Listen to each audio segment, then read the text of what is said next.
live.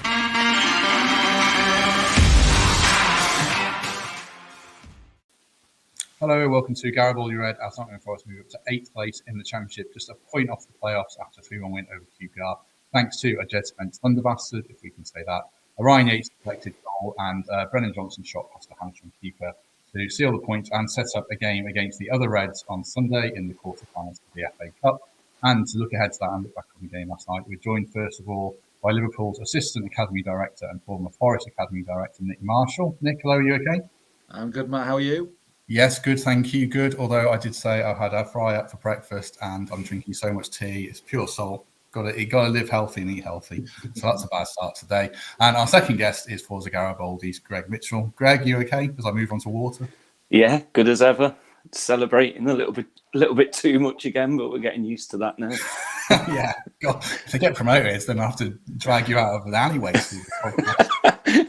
Right. What do you make of it then in the ground, Greg, last night? Pretty, well, it certainly deserved, wasn't it? Special again. Just the second half performance. It's just, you go in at half time still thinking like old Forest from a year or so back, thinking, God, a draw would be a good result now. And the way our team, our squad just turn it on after the injuries as well. And, you could be a little bit deflated and we just kept going and going and getting better and better. Probably one of the best second halves I've seen this season. What impressed you, Nick? Or did anything worry you as well, actually, from watching Forest? Lots impressed me. It looks a very coherent team. I mean, I've watched little bits and pieces through the season, and I watched the whole of the Sheffield United match the other day. It just looks a very coherent side at the moment. It looks like they actually know what they're about, which is not always the case, is it? Not always the case for most teams. It's, you go, not quite sure why he's playing here or why they're playing that formation or kind of see what they try to do, but it's not working. It just looks at the moment with the Forest side that they're clicking with all guns blazing. To be honest with you, it seems to be in a good place. Yeah, certainly. I suppose it's never quite total plain sailing. They did go behind. What did you make of the goal? Actually, Nick, I'll ask you from a professional point of view. Will Figueiredo be a little disappointed and the keeper be disappointed, or do we give credit to the striker and the setup? Yeah, there's not a goal goes by, even the absolute worldly ones, where you look from a defensive viewpoint and go, I wish I could have done that a little bit better. So I'm sure they'll be disappointed with a couple of things in that. But yeah, look, goals don't happen. Goals don't happen without the odd little mistake here or the odd bit of magic going the other way. So I don't think that's abnormal. What do you think about it, Greg? Figueiredo's not played much football at all. It's quite a tough ask, isn't it? To come in again, especially Andre Gray's a good striker in the Championship. We kind of give him a bit of an allowance. Yeah, because it was the way they responded after that. Figs and Horvath. He made a couple of great saves, and then Figs was absolutely spotless second half. I don't think they had a shot after like 50 minutes. So yeah, it was disappointing, but it was what they did after it that was the impressive thing, how they responded to it. You think Horvath should have saved it probably then? Or I think it went through his legs, didn't it? But I mean, it's tough, isn't it? I'm no goalkeeper, so yeah, I bet he's disappointed, but he didn't concede another and we won it really comfortably, so it doesn't matter to me. They moved on quickly and they got the result. I suppose bearing in mind that's Figueiredo's first start since January on a heavy pitch, do you have to give him credit, Nick, just for getting through the game and not going off with a bad hamstring? Because that could have happened, couldn't it? Yeah, it's the game's changed a lot in 30, 40 years in terms of the physical stress on players. So actually being out now it's not always easy. And in the old days, I guess, they'd got the fitness back playing reserve team football, and that doesn't happen either. So for a player to come back in, churn out 90 minutes on what looked like a very wet pitch, he'll be delighted to have got through the game, I think. At half time, I was still confident Forest would win. I put that in our WhatsApp group, but you do need the equaliser to come.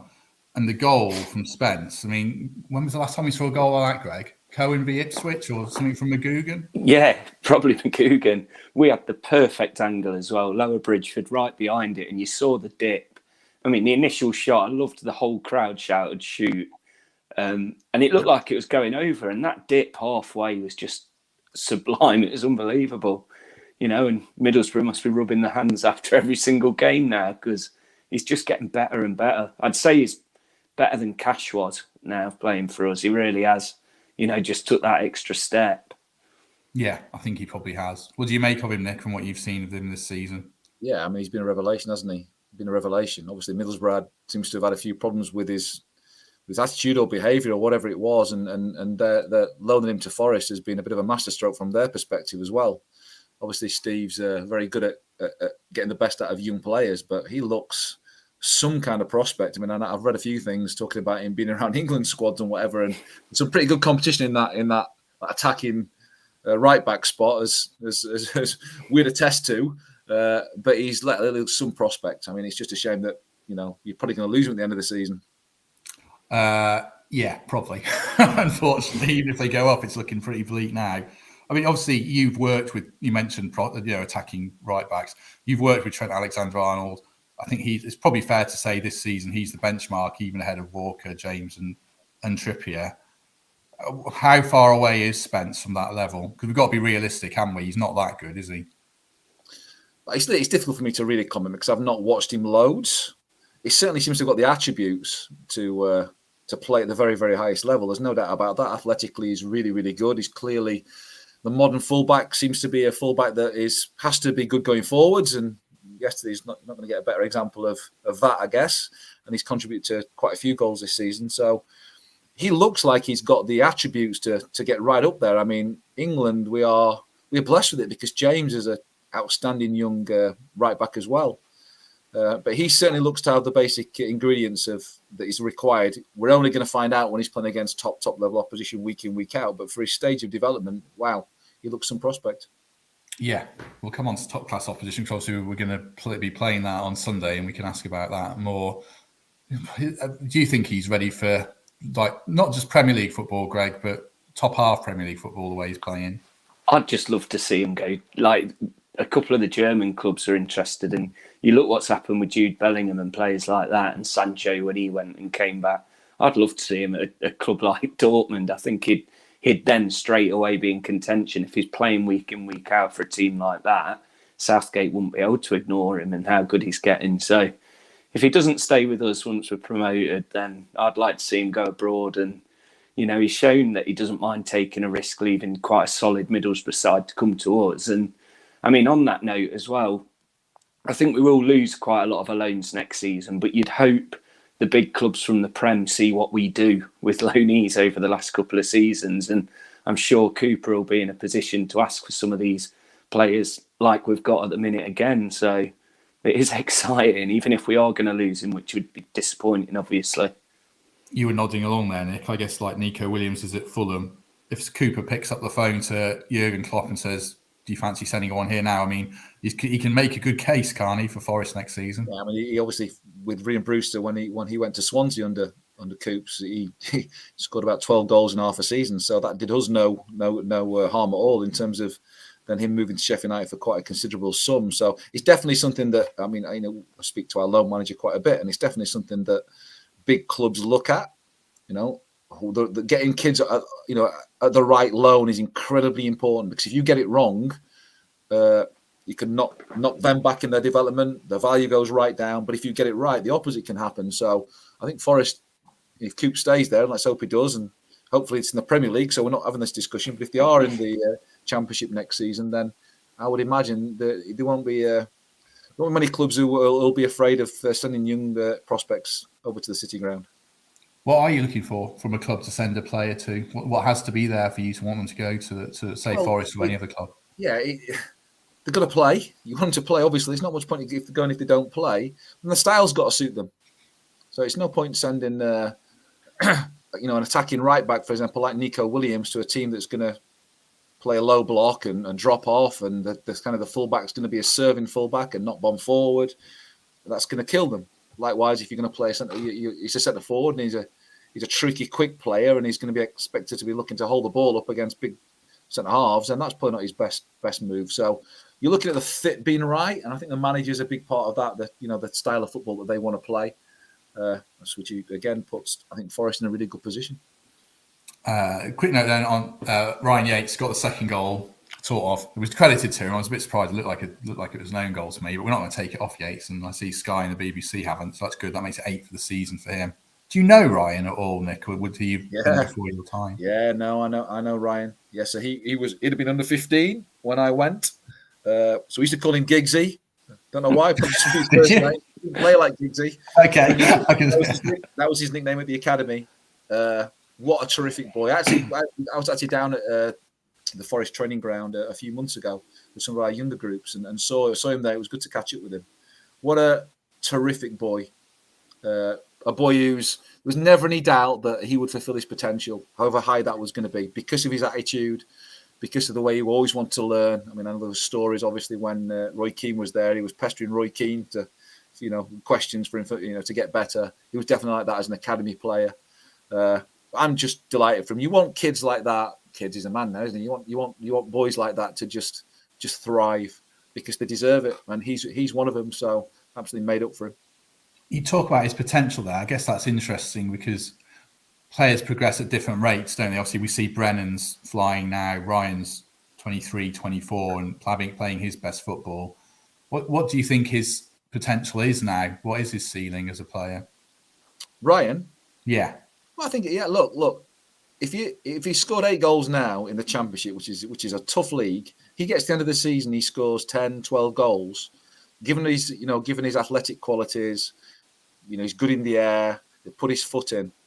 I could see him playing in the Premier League, whether that be for Forest or somebody else. You probably won't want to hear that if you're in the Championship and somebody comes along. But I can see him playing in the Premier League. How high will depend on how he progresses in that and how good he looks in that. It wouldn't surprise me. There's certainly players with his kind of attributes that have forged successful careers at the highest level. So, yeah, goal-scoring midfield players. Clubs want them. You talk about his character as well. I think it's interesting. Like, I think you say the same about Joe and about Brennan. Is there no coincidence there that they're all good lads who've gone on to do well? Yeah, I mean, Joe's another one exactly like Yatesy. Exactly like Yatesy. Funny enough, I got a phone call from the England manager. He captained the team at the Toulon tournament and they won it. The England manager I've known for ages. He was ex-coach at Everton, and he rang me. Do you know Joe? Yeah, I know Joe well. He said, I've never met a kid, and this is a guy, by the way, who's Wayne Rooney's coach. I've never met a kid with a better attitude or a better leader in terms of his desire and his communication. He also played at Rangers with one of our old coaches, Michael Beale, who's Stephen Gerrard's assistant coach or first team coach. He said exactly the same about him. Character gets you a long way. You've got to have some ability, and clearly physically you've got to be able to cope. But character, mentality tends to be the deciding thing when boys get around first teams at 17, 18, 19, 20. The ones who can cope with that and who can stick in when things aren't going well, because that's a tough part of their career, because they kind of think they should be in the team and then they aren't in the team. A lot of them go down what we call the black hole. So if you've got the characteristics of those boys, both mentally and physically, you've got a chance of playing, which is exactly what they've done. Terrific. Good to hear or worrying to hear, Greg, because if Worrell goes, there's a big hole in the team and a big hole in the dressing room, isn't there? Well, if I can interrupt, one thing I would say about Joe, okay, and again, this comes from the assistant manager at Rangers. He rang me about Joe, and he said he will not stop banging on. He's at Rangers, by the way, which is like a pretty big club. He would not stop banging on about Forest. He's heading. All he ever talks about is Forest. He's like, when the Forest results after games and stuff. So, yeah, Joe's got a massive connection to the club. It would take something big for him to leave, I think. What do you think then, Greg, if he is tempted? I don't like how passionate you are about him, really. Hands off. I think we're okay for centre halves at the moment. Yeah, Matip and Van Dijk, I think I'll be all right. But he's just brilliant. Like I honestly can't ever feeling like this about a Forest squad ever. And I think Yates is front runner for my player of the season now. He's got the top spot, and or Giggsy, I love that. It's just such a feel good time at Forest, and it was so disappointing to see McKenna go off again. McKenna go off last night, but hopefully that's precautionary. But players just seem to fit in. We're getting these injuries. Other players are getting chances and they're coming in. And you see the subs, you see like Cafu's down the line, just like treating a game like they're in the stands with us. It's just the passion in the entire squad comes out. And it probably does come out from someone like Joe Worrell. They're all feeding off him. And there's nothing better to hear as a fan, like a story from when he's up Rangers like that. That's just superb and it's what you want. So... Yeah, keep it Lolly looked coming. right off the bench, didn't he, Greg, as well last night? Yeah, and his interview after the game was really good as well.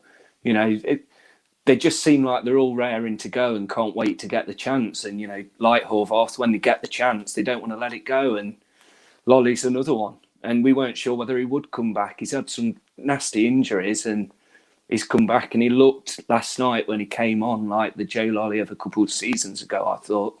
The third goal then to seal the points. I was getting into it at home with my wife's looking at me because I don't normally get too excited about games. But watching this team, it's hard not to. Cafu missed that chance. Oh, you useless. And then he plays it back to Brennan, and Brennan puts it past the keeper. I suppose, Greg, Brennan's form's probably dipped a little bit, but he's still got a goal, hasn't he, last night? Yeah, and, you know, I was thinking about this morning, that has he dipped, or have all the players around him just really stepped it up again? So he's kind of not had to be the player that everything goes through. And when he was there, he got his chance and he took it. He did something, because I had a little moan about how quiet he's been during the game. And just as I said it, he won a brilliant free kick on the left-hand side. And then like 5 minutes later, he scores a goal. So, yeah, if that's him being quiet, then brilliant again. Was he quiet, Nick, do you think? I mean, you haven't seen much of Brennan, but you know him for a long time. Was he a bit quiet yesterday? I've read a few things. I read an article this morning saying actually on statistics he was very good. He actually was like the best player, which perhaps sometimes the stuff that you don't see stands out if you really look in detail. Look, he started the season. It looked when Steve took over like a house on fire, didn't he? Everybody was raving about him. So he's a young player. He's going to have little dips and troughs. Even the best players in the world do. So it doesn't surprise me. What is really interesting, as Greg says, is that when you perhaps aren't standing out as much and you still contribute, I think that's a mark of that's a mark of talent. You know, that's a mark of a really good player. So you aren't always going to influence games the way you'd want to do as an attacker. But he scored, and he's still a threat, and people are still worried about his pace. So he still affects the game even when he's not playing it perhaps as well as people would like him to do. He still affects the game because the opposition will be worried about that pace. One last word on the game, and then the people watching live have got a couple of questions for Nick, actually. What did you make of the ref, Greg? Horrific. Absolutely. I honestly thought it couldn't get worse than the Huddersfield officials. And I don't know whether it's these Prem refs are so used to having VAR to back them up, they forget they haven't got it. And I just thought he was terrible. I thought the linesman made such clear errors as well. And he seemed to lose the game in the first half. He really did. And, you know, it was a good job for them that we won and they were forgotten about in the second half, because they'd have been having the stewards march on to walk them off after full time, I think, because it's just not good enough. And it wasn't just for us. It was for them as well. There was just such obvious things happening that they weren't picking up on. And my only theory was it is because they've got VAR backing them up so often, they just forget that it's not there. I don't know. I thought, it was Premier League ref, wasn't it, Jonathan Moss? QPR were the most cynical team I've seen this season. Not dirty as in two-footing everyone, but shirt pulls and making sure players went down by pulling them down with their arm and stuff. So I thought they were a bit lucky to keep 11 on potentially. Before we move on to Liverpool, a couple of quick questions for Nick, since we're watching live and it's good to have him. Can you ask Nick if he knows anything about Jonathan Panzo? Do you know much about him as a young player on the scene? Only that when he was young, there was an awful lot of interest in him. I think he was at West Brom, wasn't he? I think that West Brom and Chelsea took him. Yeah. So yeah, he was thought of as a very, very promising young player. Lots of the big clubs were after him. Sometimes difficult for those kind of players. I often worry a little bit when they move at 14 from one club where they're kind of doing well to another club. It can work sometimes. But you go from an environment where you're the best player and everything's terrific to suddenly kind of being tempted by more money and whatever. It's difficult. I'm not saying that's what's happened to him, by the way. I don't know, but I do think it's tough for young players to kind of adjust to that. So he's gone from West Brom to Chelsea to on loan. That's not easy. Not much stability in their young footballing careers. That can be a problem sometimes. But he was definitely seen when he was 14, 15 as a top talent. The other one, now it's not really a fair question to ask you, so I might tweak it a little bit, from Byron about how you'd improve Forest. I mean, I don't think that's a fair question, but is there any slight weaknesses you might see in Forest going into this Liverpool game, particularly? Well, look, if you're going to start talking about weaknesses when you're playing against some of the best players in the world, then that's tough. Arsenal were flying yesterday, and we didn't particularly play that well, and still kind of turned them over. So any kind of weakness, unless you're absolutely world-class players, it's going to be difficult. Not impossible, but it's going to be difficult. Look, I think it's interesting when Greg was getting really enthused earlier on about the team, and I'm just thinking to myself, that reminds me of the last time when I think fans really, really got engaged around a team that had like young players with lots of, a bit more experience, which was Paul Hart's team, had Reedy and Prutz in and Dawson, Gareth Williams in, some really promising young players. And then it just kind of lost to 2 or 3 players the following season. It kind of went downhill from there. So I think if I was a Forest fan now, I'd be like, how can we improve? Every manager's going to say the same thing. Wouldn't mind 1 or 2 more players. When the injuries come, just 1 or 2 more players. They don't have to be top players. They don't have to be like going to massively improve your group. But I think if you had 1 or 2 more that were kind of the level of the group already, so that when you get a few injuries, you can put them in. If somebody goes in the summer, it's not going to kill you in a certain position. That's what I'd say. Any club that's in the situation Forest in would really, really benefit. You're probably not going to get a top one. They're going to be in the Premier League. But you can get ones that maybe are going to be top in the future. The young or the really, really experienced top pros. That's why I think Forest are in a really good position, because if they don't go up, I'm pretty sure you're going to get top young ones and really experienced pros who've been around the league, seen it, or want to be part of the project. And then it's just about, can you pay the wages? Are you prepared to do that? If you can do that, I think that's the best way I'd be looking to improve. Yeah, I mean, as we sit here now, Greg, Forest have sort of got part of that with Steve Cook and the young players, but then Steve Cook's injured, Lewis Graven's injured, now Max Lowe's injured, and McKenna went off last night. So the injuries are sort of here. I think they're right on that threshold of really struggling now. How are you? Is that a worry for you going into the next few games? Well, we've got the international break, so that's going to help. Surely Graben's getting close now. I haven't heard, but you'd think he must be getting close to coming back. Lolly popped up again yesterday. So I suppose that's a tough thing with playing 3 central defenders as well. You haven't got that one on the bench to back up the other 2 if one gets injured. But it is going to be tough, like definitely making sure we can fill in for all of them. But you've got Ryan Yates plays every single position on the pitch. We have got Mbiso hopefully isn't injured himself, and there are players that you'd imagine are going to be starting on Sunday that haven't played for quite a long time. It might even be the debut for one of them. So it must be a headache. It must be, but I honestly don't think it matters to the fans at the minute. You don't get that team sheet read out like it used to, and the groans in the pub before the game. It just never happens now. It's going into this Liverpool game then.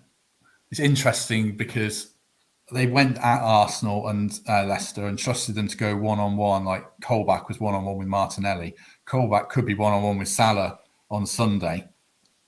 How did Forest? I mean, you don't want to speak for Steve Cooper, Nick, but from a coaching point of view, how do you go about a game like this against like genuinely world-class players, even if they rest a couple? Have a little prayer beforehand.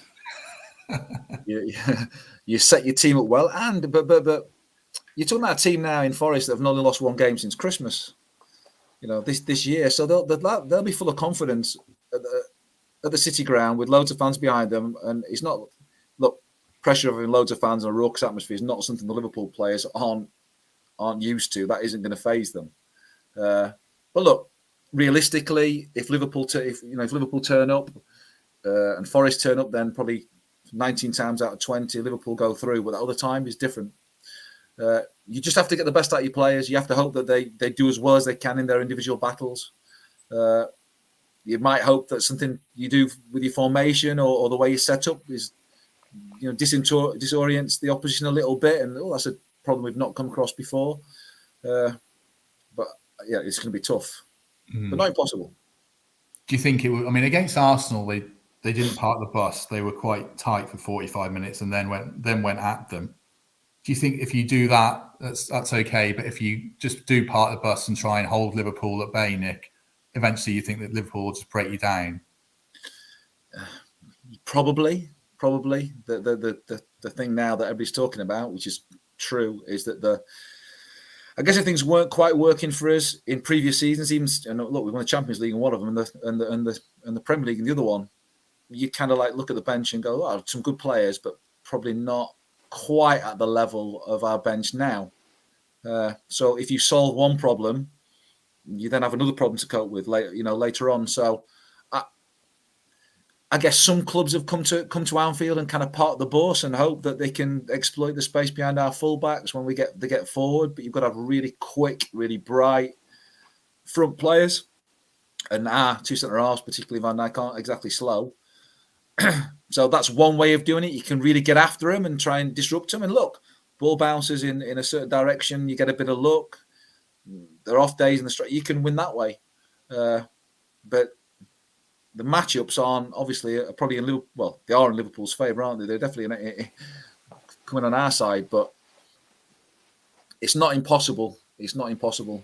I hope it is, even though I still got that little Forest thing. But it's going to be a tough old day. But I think your manager is very tactically astute. I think your players are really confident in a really, really good place. I think the fans will be a massive help. And then it's just down to a bit of luck. So how are you feeling, Greg? Can I say what you said last night on WhatsApp? Yeah, go on then. Oh, you said last night at full time we'll smash them about Liverpool. Yeah. Now we're being realistic. How are you feeling in more expanding on that one, that short sentence? I just think we've got to go for them like we did Leicester. I don't think we're going to be fearful and worried about what could happen. If we got it to extra time or something, then see what happens there. I just don't know. This era has never played Liverpool. A lot of the fans in the ground have never seen us play Liverpool.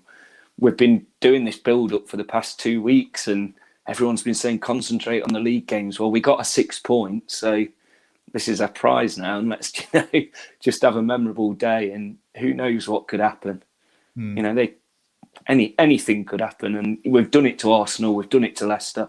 I know Liverpool are on another level. Man City and Liverpool are on their own out there, aren't they? But famous nights at the City Ground, they just keep on coming this year. So who knows? Football's a great game, isn't it, guys? Because I think if you look at most of the sports, there's no way, like a second tier. I don't mean that disrespectfully, but in terms of the second division English football, a second tier tennis player goes out and beats Djokovic, in a big game. It just doesn't happen. And the same in virtually every sport. But football is that one sport which is why we love it so much, where things can happen. Things can happen. It can just be an on day for a goalkeeper, an off day for a front set. A ball can bounce in a certain direction at a certain time. So there's always hope. And like I say, if I was Forest, I'd probably be thinking the same. Be interesting when it'll be interesting because I've got to be honest, I watched Forest for 16 years, like every game, and had some brilliant times. But when you see the likes of Salah and Van Dijk and Mane play, it's like, okay, this is a different level. This is a different level. But it is football. I hope they go for it, because I think if they do, with Spence and Brennan and Keenan Davies, we haven't mentioned, he's just got that little something that'll, the ball might bounce off him even once and create something. So I hope Forest don't sit in and end up regretting it. I hope they do go for it. And even if they do lose, I think they'll give Liverpool a game and we can enjoy it. How do you think Liverpool are viewing it, Nick? Because, like I said to you before we recorded, their record under Klopp in the FA Cup isn't actually as clever as you might think it is. So how are they viewing this game with so many trophies to fight for this season? Well, look, Jurgen's a winner. He wants to win everything.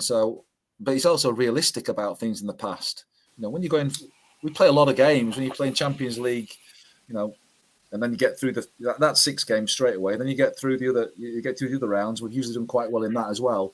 There's a lot of football, and our squad has always been good, but it's probably not quite at the numbers of a City squad. And we've had some really good results in the. It's been brilliant for the academy, by the way. We've had some really, really good results in the FA Cup, but not kind of sustained it over a number of games. So we've gone out and beaten Everton at Anfield with a team full of like half the team was U-team players. So a brilliant day for us. That's probably where Curtis Jones, who's now played probably nearly 60-odd games for the first team, kind of first shone in that. But the squad he's had has probably meant that because of the number of games we play, it's not that he doesn't want to win them. It's because he wants to win so much. This kind of like, I've got to marshal my troops a little bit here, and I could end up failing in everything rather than, just marshal them properly. And we want to go far, but if it doesn't happen, it doesn't happen. I think now winning that the League Cup and the squad we've got means I think the club now thinks it's in a position to really challenge on all fronts. So I'm sure the players and definitely the manager will be, they want to win the FA Cup this year. They want to win as much as they can win. So I can't see him putting out a squad that he may have put out 2-3 years ago. I'd be very surprised. But even if they do, like Curtis Jones and Harvey Elliott, I think they're like criminally underrated, especially Jones. Like if Jones played outside the top four and he was playing 38 games a year for, say, Villa or Leicester, then we'd be saying he should be in the England squad, wouldn't we? So even that quality of player is top notch, really, isn't it? Absolutely. I guess probably in the past, there's always been, I say it's been brilliant for the academy. There's probably been 2 or 3 boys have been given their chance, but probably had no experience or very little experience of playing in those kind of games. Some of those have absolutely kicked on because of it. So it's been great for us. But it's difficult to win round after round after round doing that.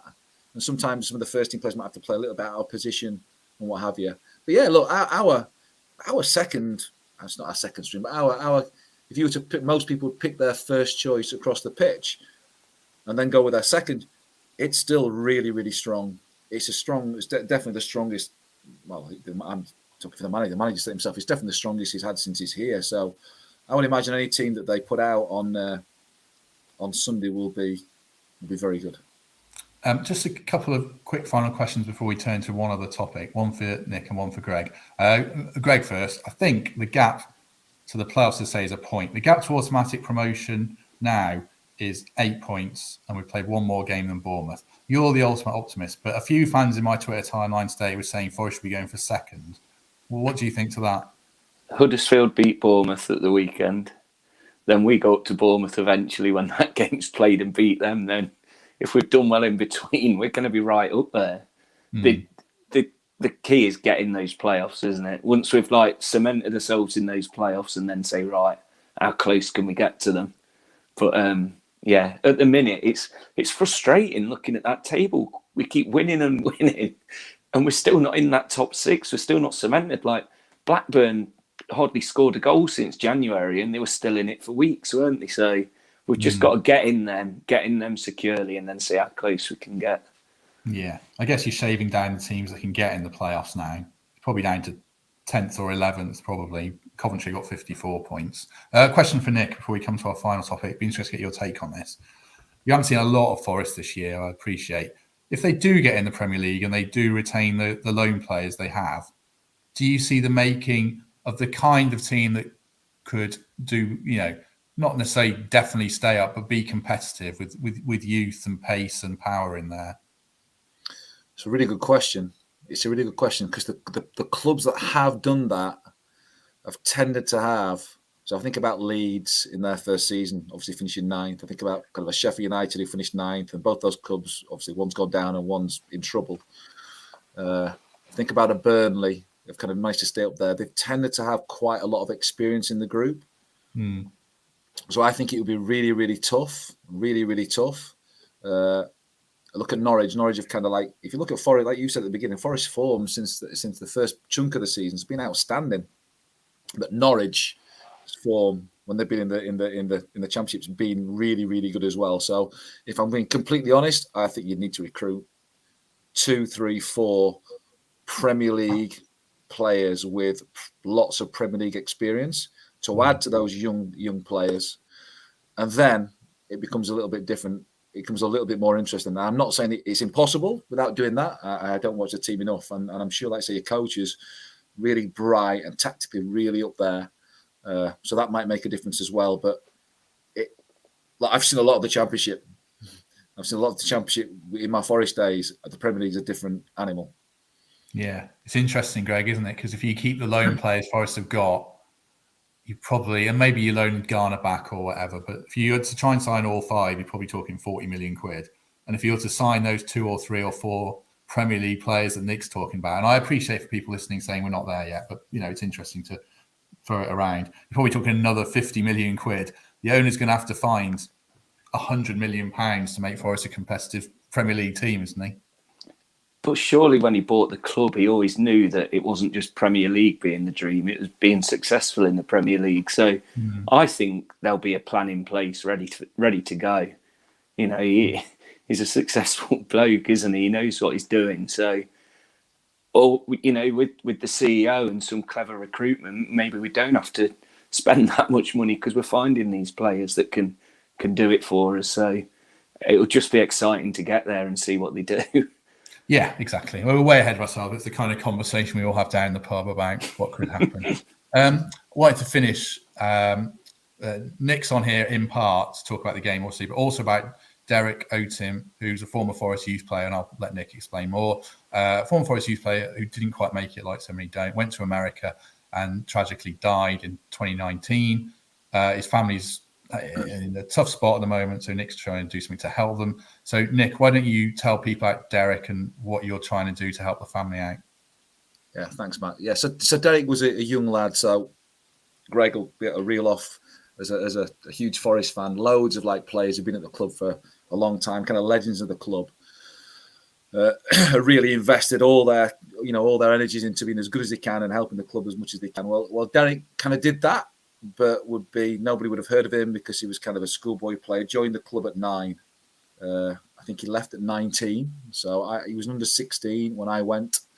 Then went to America, did his university degree over there, which a lot of them do. If they don't quite make it, they'll go to university. And a few of those have gone on to play in MLS. A few of those kind of players.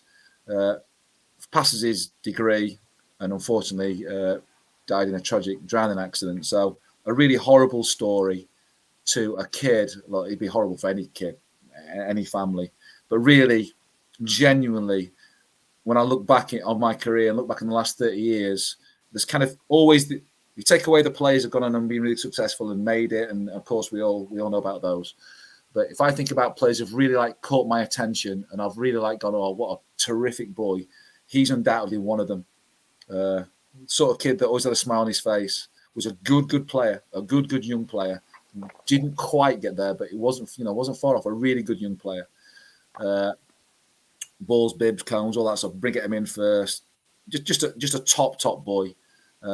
So I think a lot of the people who've been around Forest at the time he'd been around were kind of heartbroken when he passed.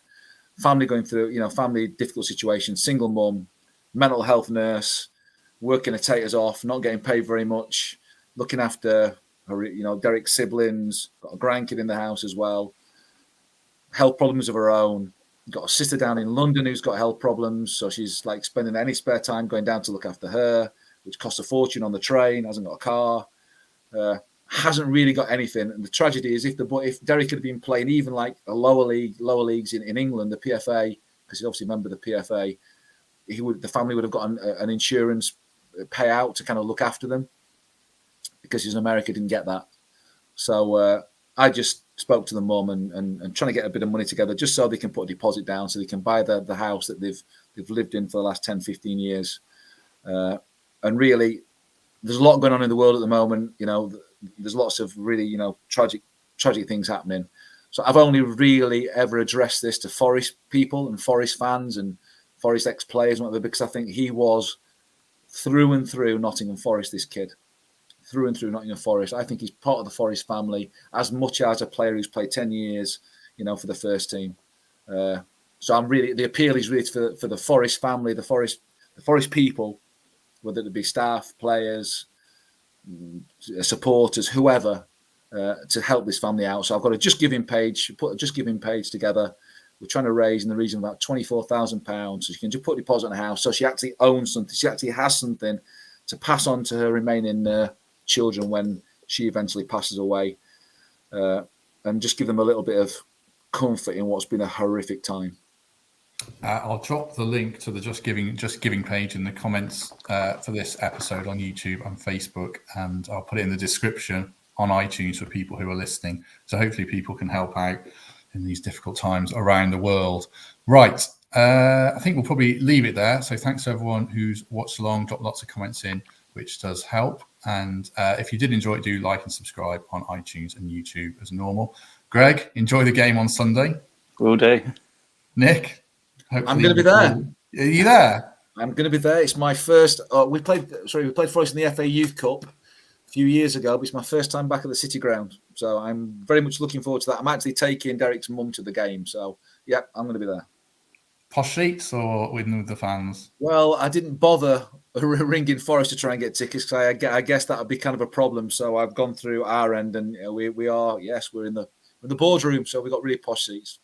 Very nice. Very nice. Well, enjoy the game. Hopefully Forest win, sorry, but I'm sure you won't mind too much deep down in your heart if Forest do.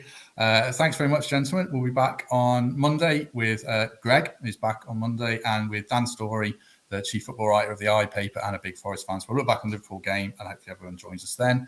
In the meantime,